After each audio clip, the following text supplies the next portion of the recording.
Effectivement, une façon de résister de la société, mettons française. Regardez la loi, c'est pas clairement défini. Si ça, c'est pas un problème de société, la condition des enfants dans les familles, alors qu'est-ce qui est un problème de société, quoi? Je pense qu'une société ne peut pas fonctionner avec 4 millions de personnes qui vivent avec ce poids. Mais en France, on manque d'épidémiologie, on manque d'études, on manque de statistiques, on ne sait pas où on va. Mais on est dans les balbutiements d'une action publique qu'il faudrait développer.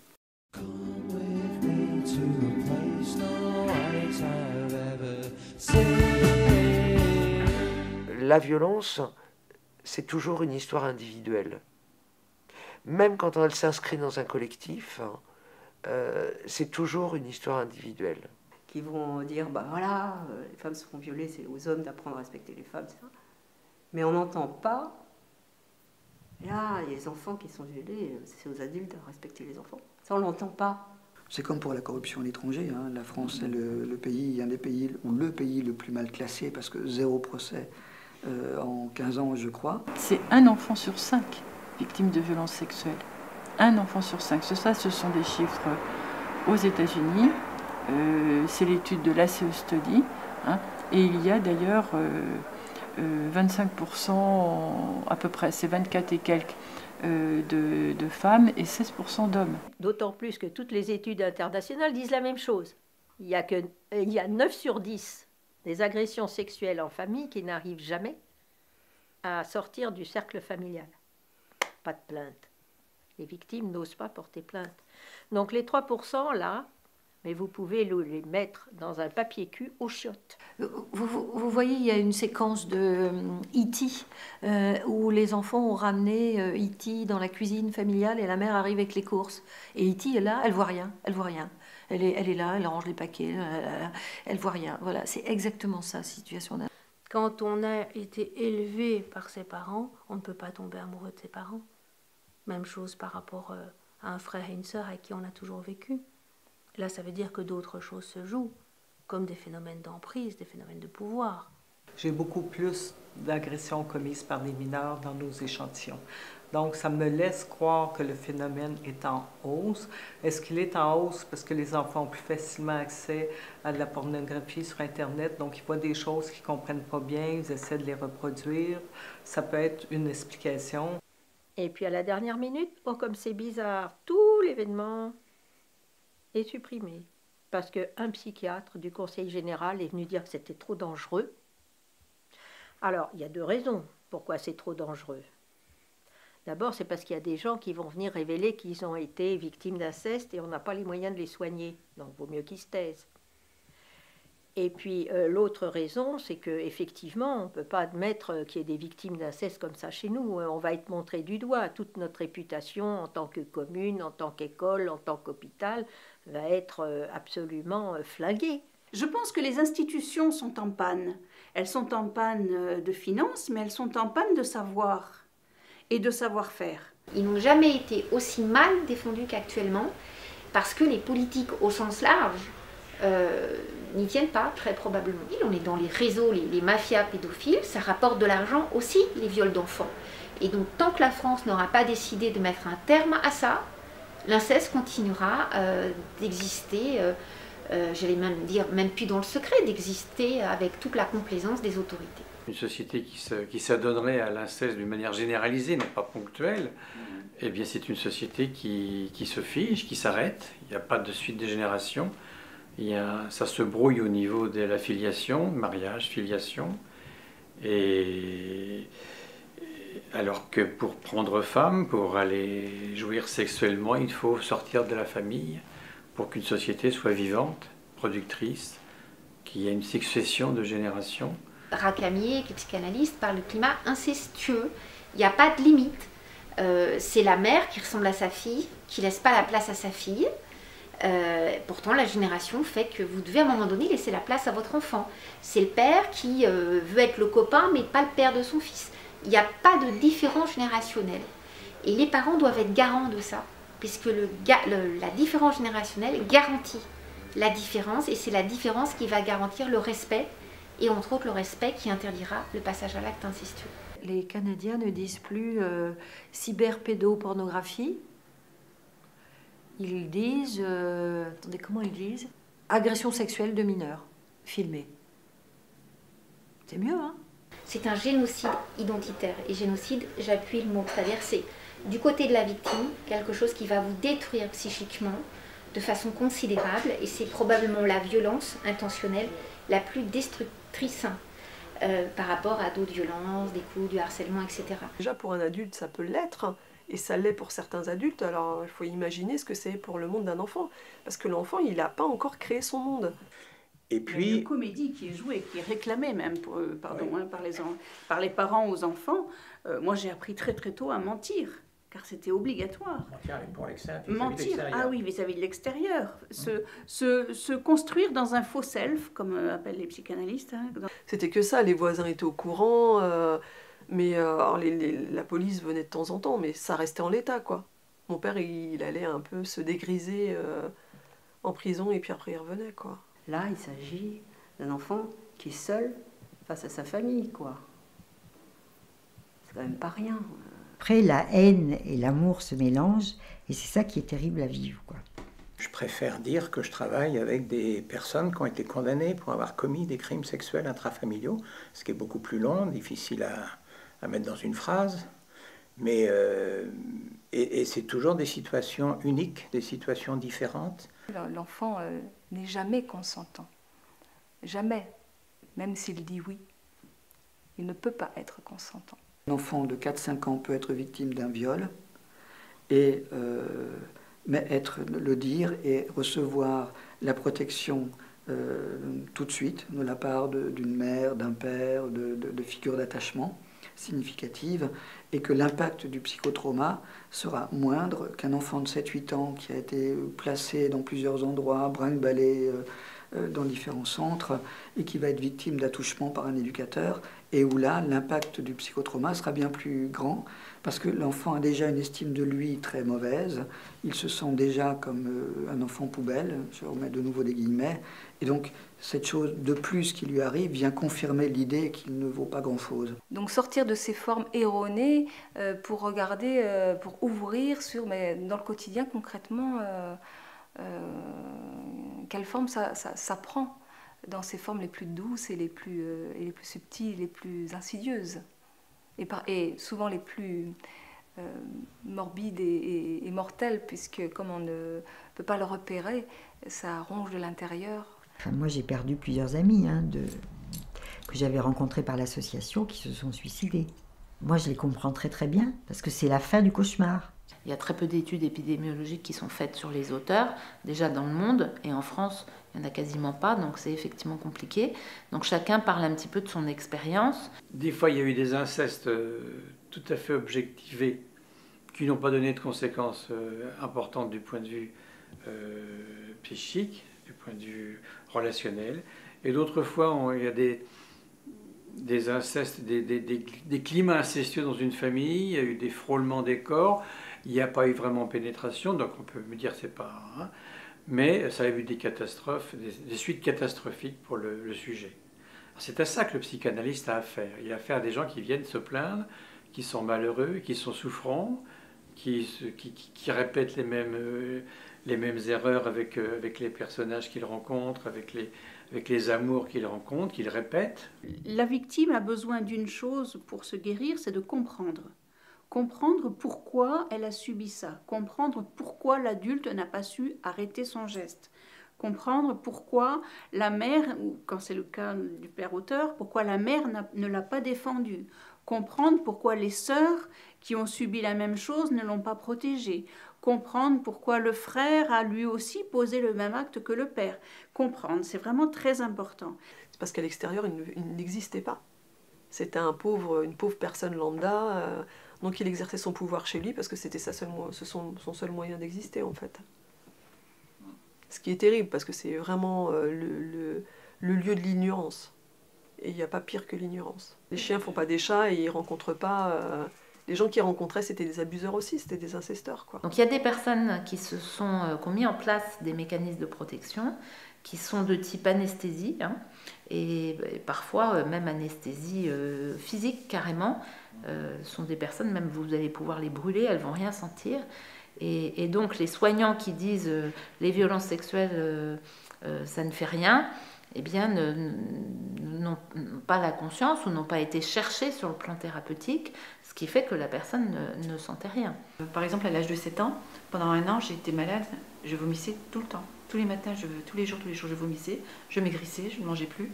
On m'a envoyé en sanatorium pendant quelques mois où on m'a gavé, on m'a obligé, vraiment gavé, c'est le terme que j'emploie et qui correspond à ce qui s'est passé pour me faire grossir. Et puis je suis rentrée, puis ça a recommencé. Donc en fait, le corps refusait ce que mon esprit était obligé d'accepter et que mon père m'obligeait à accepter.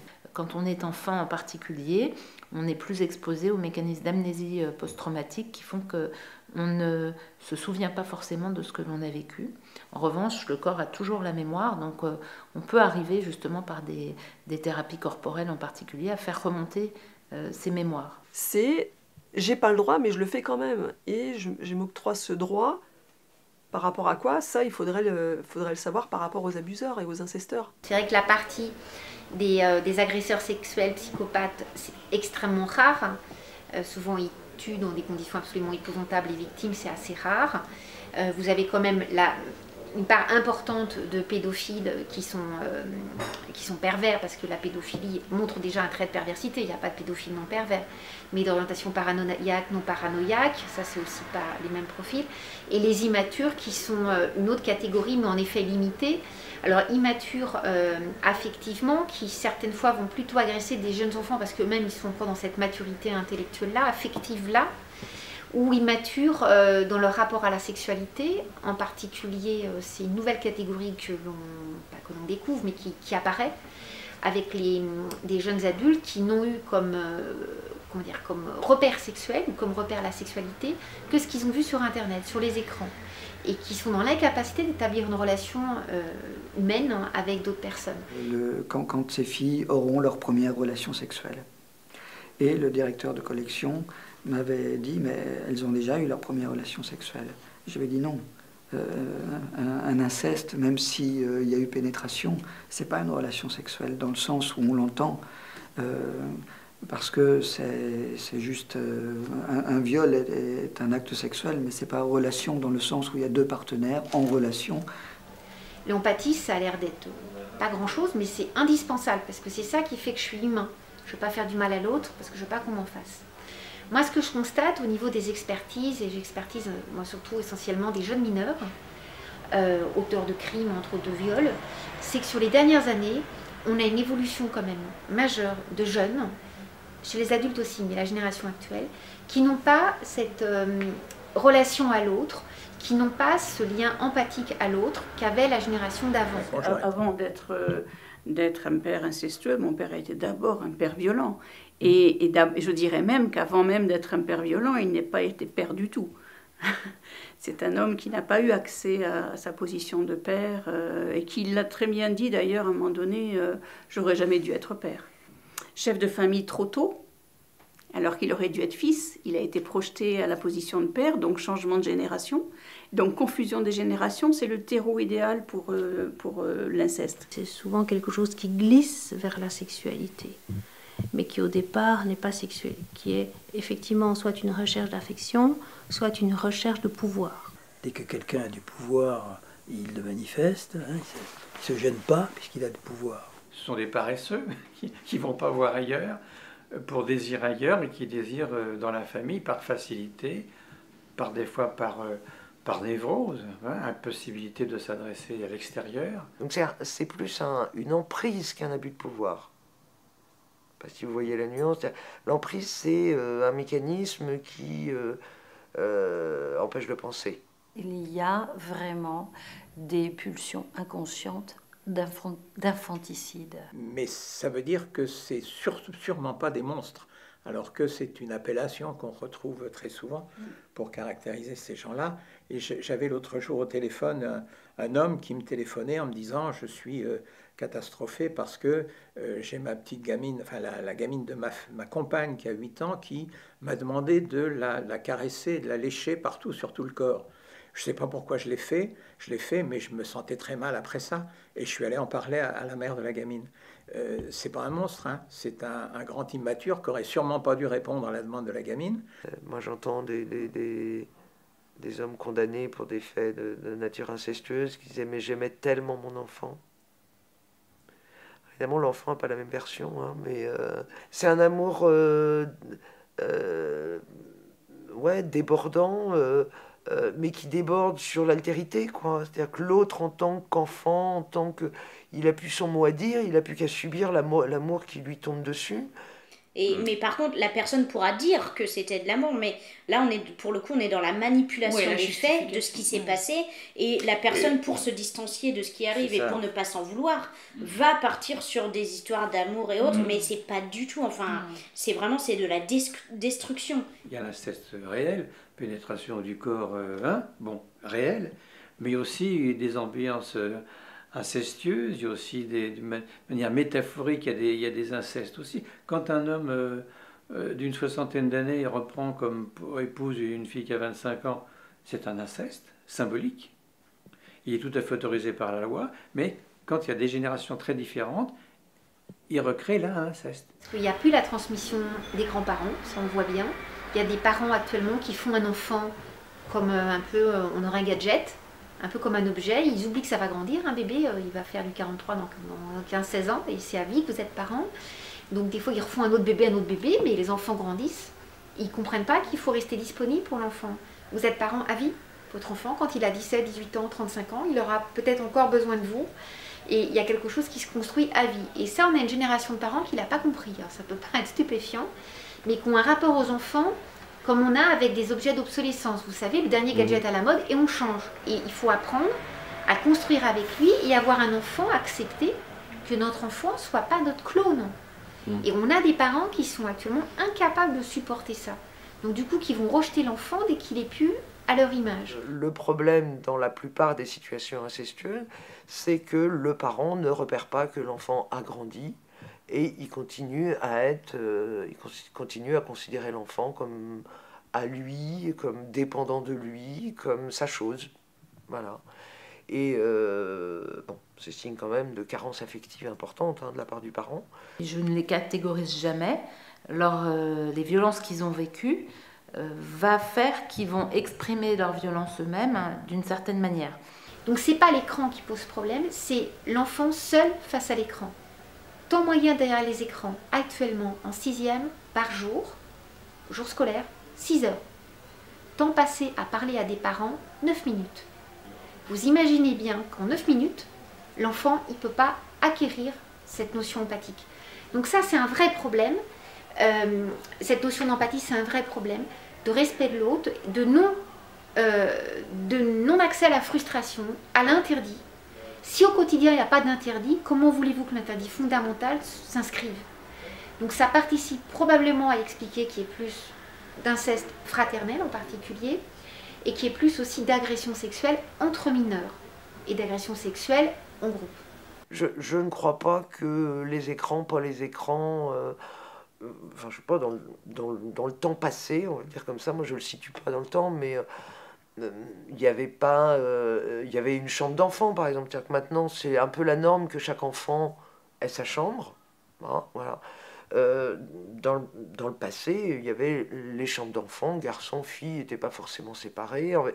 Donc on aurait pu dire, ah bah oui, alors c'est parce que les enfants partagent la même chambre, ou qu'il y a une seule salle de bain dans la maison, qu'il y a des affaires d'inceste entre frères et sœurs, entre parents, enfants, ou je sais pas quoi. Je pense qu'on trouve des explications au vu de la situation culturelle actuelle qu'on aurait pu trouver tout autant pour d'autres raisons il y a 50 ans, il y a un siècle, 2 siècles, 3 siècles. Je ne crois pas que les frères et sœurs soient plus proches les uns des autres. Par contre, je pense que les enfants ou les jeunes, les préados, sont plus informés de où commence et où finit le sexuel. Personne n'est à l'abri d'un passage à l'acte. personne. Il y a des gens très bien qui se retrouvent du jour au lendemain en prison parce qu'ils sont incapables d'expliquer le geste qu'ils ont pu poser. Voilà. Donc j'estime que commençons d'abord par nous estimer, nous aimer, nous respecter, et ensuite comprendre pourquoi les uns passent à l'acte et les autres les subissent. Je n'aime pas entendre non plus que les auteurs prennent du plaisir. Ça veut dire qu'on n'a pas bien compris pourquoi et ce qui se passe pour un auteur, parce que être auteur, c'est finalement beaucoup de souffrance. Mais c'est l'agresseur qui porte, qui met du sexe là où il n'y en a pas. Voilà ce qu'on pourrait dire. Et donc, peu importe l'âge. À l'Artas, on a la conviction que tout ça, ça se joue dans la relation humaine. Et les relations humaines, elles sont toujours compliquées. On ne sait pas qui, par moment, on a une ascendance sur quelqu'un. Je dirais, par moment, on domine une situation relationnelle et à d'autres moments, on est dominé dans une relation. Voilà. Il y a une alternance comme ça en permanence dans les relations humaines. Et si on n'est pas assez outillé psychiquement, on s'y perd. Et ça demande souvent de longs entretiens et un gros travail pour repérer si c'est la relation familiale qui est distordue ou si c'est je vais dire une attirance pédophilique du père pour un enfant plus jeune. Alors j'aime pas le mot pédophile, hein. On ne devrait pas l'utiliser parce que ça veut dire ami des enfants. Parlons de pédocriminalité. Ces gens-là ont peur. Ils ont peur de l'adulte. Ils préfèrent aller vers l'enfant parce qu'il y a des peurs par rapport à l'adulte. Ils n'assument pas leur part d'adulte et leur maturité. Donc ils vont C'est pareil, il faudrait comprendre l'aspect psychologique de la personne. Ce sont des gens qui ont horreur du corps adulte, qui sont repoussés par cette image du corps adulte et attirés parce que justement ça n'engage pas la même chose d'un point de vue psychique. Mais ça, on peut le faire évoluer. On peut faire évoluer, on peut faire mûrir. Comme normalement les autres qui ne sont pas pédophiles, on mûrit tous. J'ai vu un homme ici où là, oui, la famille était malade. Mais quand tu lui posais la question pourquoi vous le faisiez, j'étais en colère contre ma femme et je le faisais parce que je fumais des pétards. Je dis, ça c'est embêtant si vous le faisiez parce que vous fumez des pétards. Parce que ça veut dire que demain, si vous refumez un pétard, vous pouvez de nouveau recommencer. Et il a fini par dire qu'il le faisait pour se venger de sa femme. Et donc, à partir du moment où il dit ça, on peut réfléchir sur le fait qu'il avait conscience de ce qu'il faisait. De cette explosion, le responsable, c'est l'agresseur, c'est pas toi. Mais c'est toi qui oses parler. Donc que tu sois dans le milieu ouvrier ou dans le milieu bourgeois, de toute façon, la cassure est là. Alors après, économiquement, effectivement, quand tu as la chance, du coup, peut-être, entre guillemets, d'être dans le milieu bourgeois, tu vas redescendre certainement, et financièrement ça va être plus compliqué. Quand tu es déjà dans le milieu ouvrier, de toute façon, ça ne changera pas grand-chose.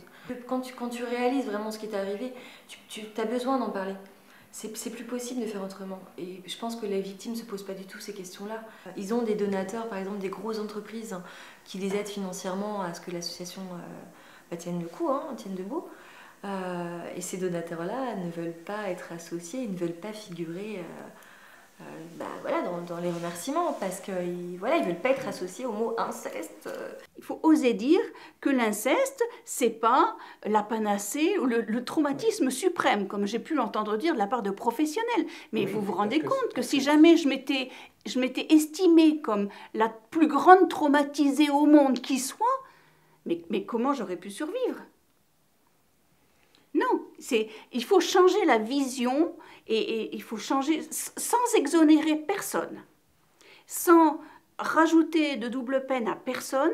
Je pense qu'il faut poser l'inceste comme étant un problème de société qui traverse les siècles et qui se poursuivra malgré nous. Parce que il y a des pathologies humaines, comme il y a des pathologies familiales, comme il y a des pathologies institutionnelles, comme il y a de la violence partout. Nous sommes faits de violence. C'est vraiment au niveau du ressenti, c'est vraiment de l'instinct. Il faut quand même que tu sortes du déni, donc ça se fait petit à petit et c'est vraiment différent pour chacun, quoi. Mais dans l'idéal, c'est sûr que ce serait de parler plus tôt et de porter plainte. C'est ça l'idéal. Rien n'est pire que de se quitter fâché. Et j'ai vu beaucoup de patients qui avaient eu besoin, avant la mort de leur père, de les amener ici en disant mais je veux pas porter plainte contre toi, de toute façon c'est prescrit, puis même si c'était pas prescrit, c'est pas le problème, j'ai besoin que tu reconnaisses que tu l'as fait. Et j'ai vu des hommes vraiment, hein, dont certains étaient d'anciens magistrats, qui pouvaient reconnaître et qui disaient c'est vrai qu'à l'époque je ne mesurais pas l'impact, la gravité que ça pouvait avoir pour toi, la souffrance que ça allait générer, parce que c'est vrai qu'aussi à l'époque on n'en parlait pas, c'était elle est petite, elle oubliera.